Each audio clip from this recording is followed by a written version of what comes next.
Hello, I'm Dave and this is Logan, out once again for a walk in the countryside. Thanks for joining us. Now today we're at the village of GLANVILLES WOOTTON in Dorset. It's located about 6 miles south of Sherborne and we're going to be walking a roughly 5-mile circular route. We're actually going to start the walk at the Hunter's Moon pub at Middlemarsh, which is just to the southwest of the village.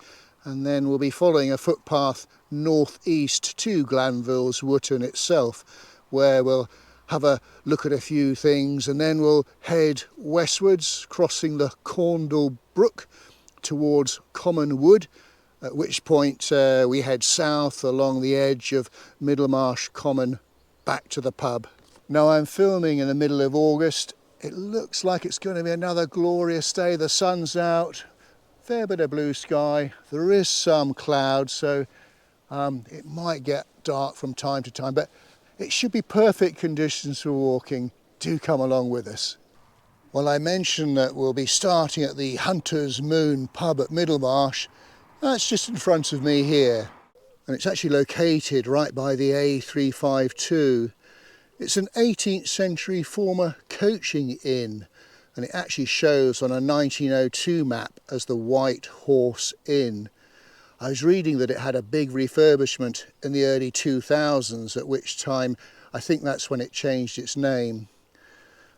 Now we're starting the walk quite late today, so it may be our final destination if we can get back here before it closes after lunch. Okay, well, let's kick on with the walk. Looks like we take a footpath that goes down the side of the pub heading eastwards.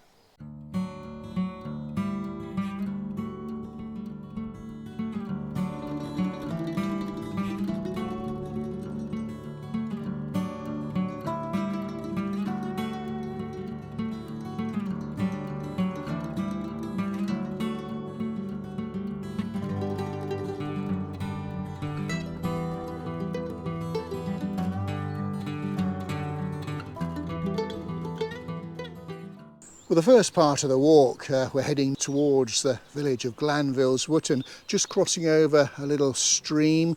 I think this is part of the Caundle Brook, which is 13.5 miles long. It flows through the Blackmore Vale and it rises at Dogbury Hill, not far away from here to the south, and joins the river Liddon near Lidlinch, which in turn flows into the River Stour. I think we'll be crossing this little brook again later on in the walk.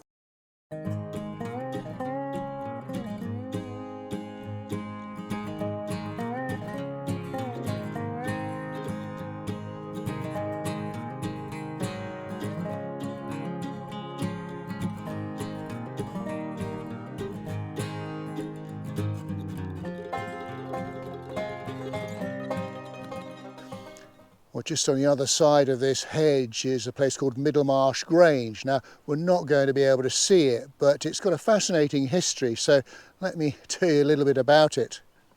Now, our current Ordnance Survey map shows a moat to the east, and it's the remains of a homestead moat relating to Middlemarsh Grange or Middlemarsh Hall. It was once the retiring place of the abbots from Cerne Abbey to the south of here. It was taken from them after the dissolution of monasteries, and the house was actually pulled down in 1744 and the materials used to repair farm buildings. But the moat still remains here today in the form of a field boundary. Just to show you where we're going, so we've been following a footpath that's going along the side of 2 or 3 fields, and very shortly we're going to enter the little village of GLANVILLES WOOTTON itself.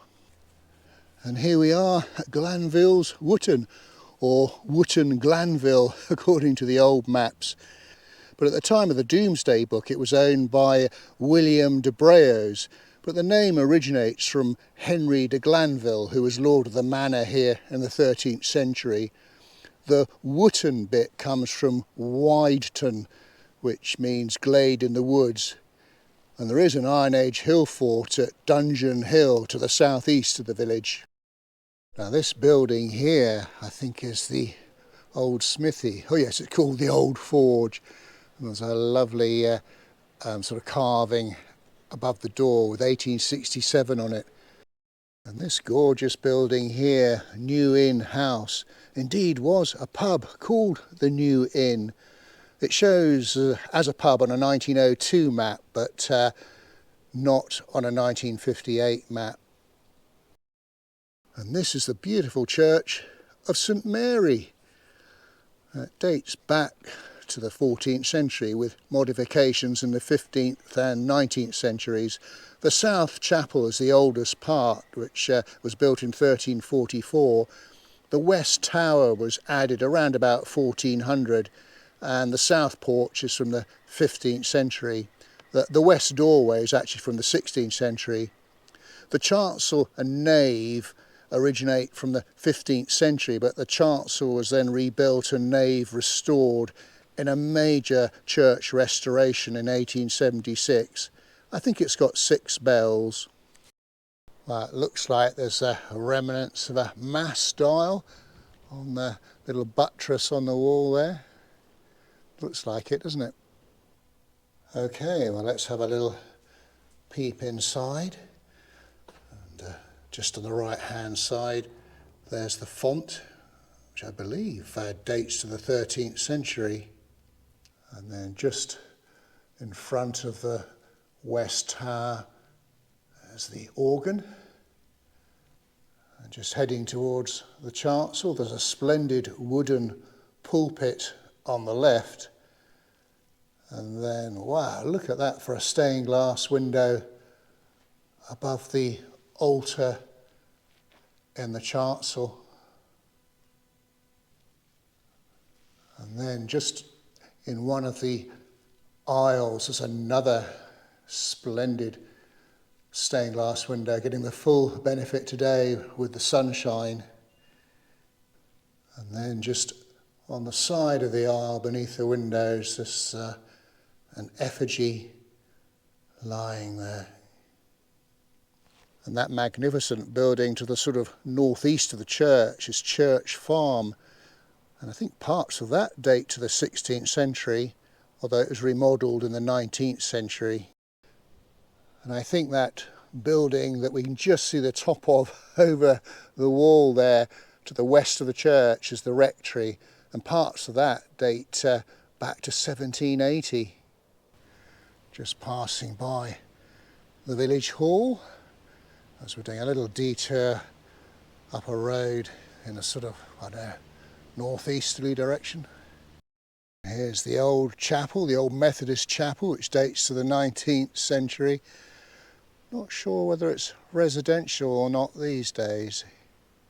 Now this lovely house here called the Pure Drop used to be a pub called the Pure Drop Inn, and it still showed as a pub on a 1958 map, but obviously it's residential now. I'm not sure when it actually closed. Just as we're beginning to head out of the village, I think that's the old school there, which dates to the 19th century. It was closed in 1964. And then the last building to look at is the old post office. Oh, I love the post office sign on the wall and then the bicycle outside. Oh, goodness me, Logan, look at the size of that cat. Well, what a pretty little village Glanville's Wootton is. Okay, we're now going to leave the village and head westwards, basically following footpaths across fields.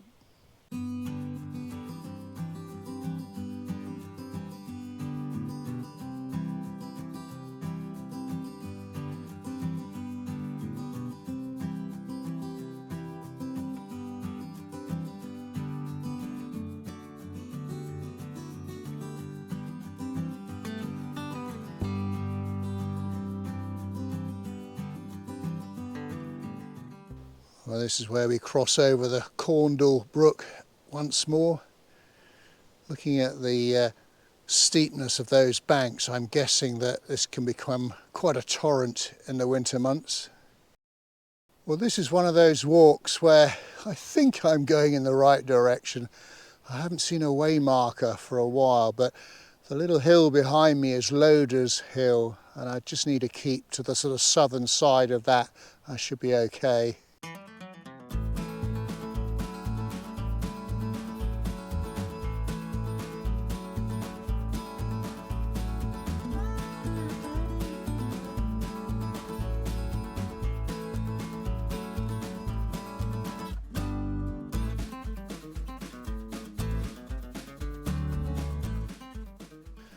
Oh, that's an encouraging sign.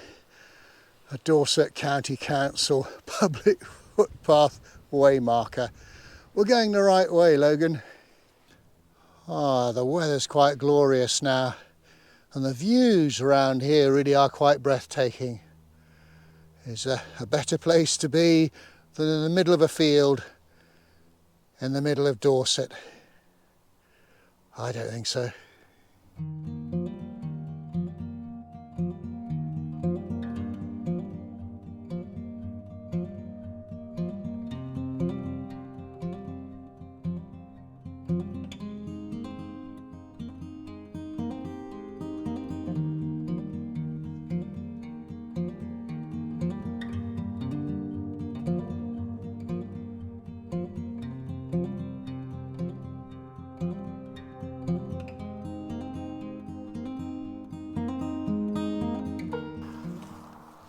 Well, I'm absolutely loving this walk. I don't think we've actually come across another person yet. We've really had it to ourselves. Now, very shortly we're going to be crossing a busy road, and that's going to take us into some woodland. Now, in case there are any folk that might be doing this walk after watching the video, look out for this gate in the middle of a hedge, because I missed it. This is going to take us into the last field before we cross the main road. Okay, a little update on the route. Just behind that hedge is the main road that we've come across. We had quite a challenging journey over both stiles that got us over the road, but we got there in the end. Well, we're now at the sort of northern end of some woodland called, well, Common Wood.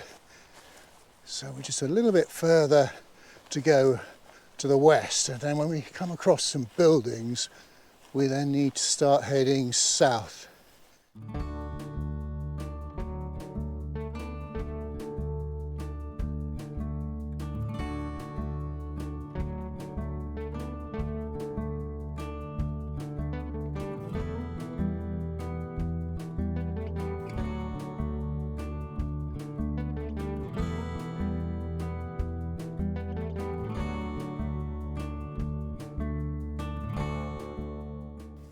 Well, it must be time for a blackberry stop.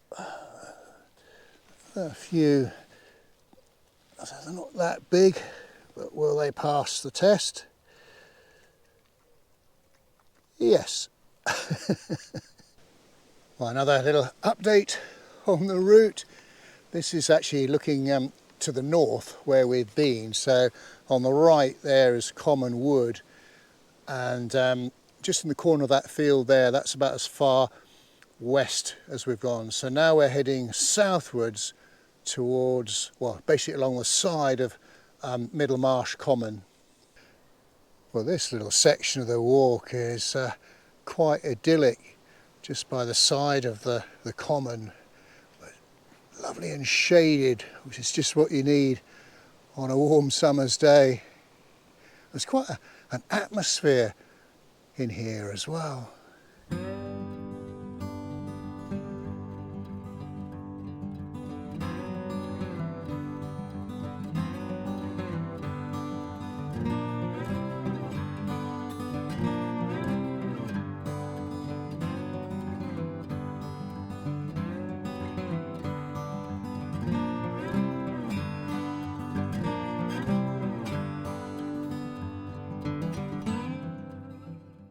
We're very much on the homeward leg now, heading eastwards, back towards the pub, I think. Just behind me here is a farm building. I think that's Hurdley Farm, at least I hope it is. If it is, then I just need to carry on ahead, keeping a bit of woodland to my left. If I'm giving you the impression that I don't know where I am, you're probably right. Now there's no way marker here, but there's a stile and, well, it looks like a footpath, doesn't it? Come on. The pub's got to be not that far away. Yeah, I was going the right way all along. Never in doubt. Anyway, I can see the pub car park from here, so we're nearly there. And here we are, our final destination, the Hunter's Moon. I'm pleased to say it's still open for lunch, so, well, we ought to pop in there, purely for research purposes for the video, of course. Well folks, here we are in the beer garden of the Hunter's Moon, just checking out their ale, a pint of Butcombe. Thumbs up from me, and we've got Logan's favourite Piper's crisps. I bet give you some doggy treats as well. We hope you enjoyed our walk today. If you did, please do give us a thumbs up and a like, and leave a comment. And do check out our Facebook page, Dave's Countryside Walks. We've had a super walk today. And the weather, well, the sun came out in the end. So until we meet again, thanks for watching, and cheerio. Good boy. Right, time for a crisp? Yeah, good boy.